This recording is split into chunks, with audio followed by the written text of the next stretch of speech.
বাবা, যাক বাজার সেরে এলাম। আজকে পছন্দ মতো জিনিস নিয়ে এসেছি।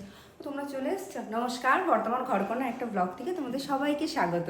আজকে পছন্দ মতো জিনিস নিয়ে এসেছি। তা আজকে আমি দেখাবো কচু পাতা দিয়ে চিংড়ি মাছ। তো চলো পরিচয় করে দিই। এটা হলো কচু পাতা, আমি সেদ্ধ করে নিয়েছি। আর আমি এটা কচু পাতা দিয়ে করছি, তোমরা চাইলে এটা লাউ পাতা বা কুমড়ো পাতা ভাপিয়েও করতে পারো।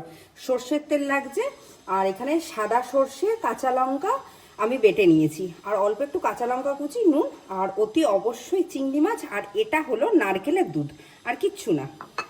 প্রথমে না আমি চিংড়ি মাছটা হালকা একটু ভেজে নেব। তো চিংড়ি মাছ ভাজার জন্য 1 চামচ তেল দিলেই হবে, আর কিচ্ছু না। চিংড়ি মাছটা আমি ভেজে নিচ্ছি। আচ্ছা, চিংড়ি মাছটা দিয়ে কিন্তু মাখিয়েও করা যায়, সেটাও আরেকদিন তোমাদের আমি দেখাবো। আর একটু নুন দিয়ে দেবো অল্প।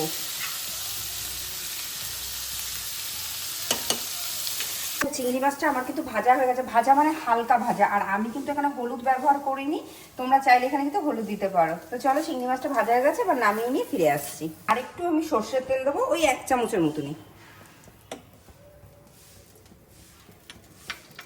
সেদ্ধ করা যে কচু পাতাটা আছে, এই কচু পাতাটা আমি দিয়ে দেবো। এটা অতি অবশ্যই বলছি, আমি এখানে কচু পাতা দিয়েছি, তোমরা চাইলে এখানে কচি লাউ পাতাও দিতে পারো, কচি কুমড়ো পাতাও দিতে পারো।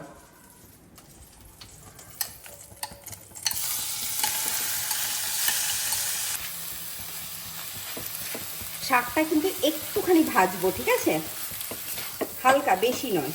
তো এখানে শাকটা মোটামুটি ভাজা হয়ে গেছে। এবার আমি এখানে যে সর্ষে আর কাঁচা লঙ্কাটা বেটে রেখেছিলাম সেটা দিচ্ছি। আর হ্যাঁ, এখানে কিন্তু আমি 4টে কাঁচা লঙ্কা দিচ্ছি, যেহেতু একটুখানি কাঁচা লঙ্কা কুচি দেবো, তাই ঝালটা তোমাদের আন্দাজ মতো দেবে।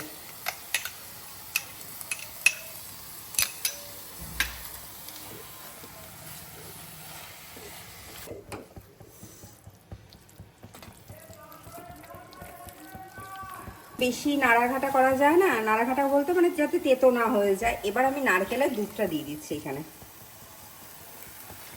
আর তার সাথে দেবো একটুখানি নুন। আর আমি, হ্যাঁ, শাকটা সেদ্ধর সময় আমি কিন্তু একটুখানি নুন দিয়েছিলাম। শাকটা একদম রেডি হয়ে গেছে। এবার আমি এখান থেকে চিংড়ি মাছগুলো দিয়ে দেবো, আর অল্প একটুখানি চিংড়ি মাছ উপর দিয়ে সাজাবার জন্য দেবো। আর এই সময় আমি কাঁচা লঙ্কা কুচি দেবো।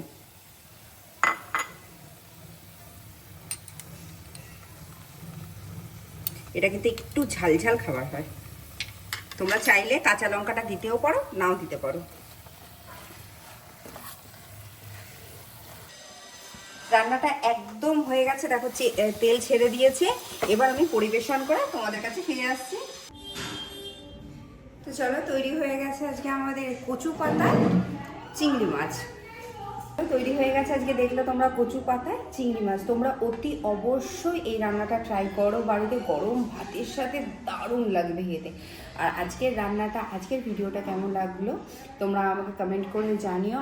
আর যদি কিছু ভুল হয়ে থাকে ক্ষমা করো। আর অতি অবশ্যই আমার চ্যানেলটা কিন্তু তোমরা শেয়ার করো, সাবস্ক্রাইব করো। আজ তাহলে আসি।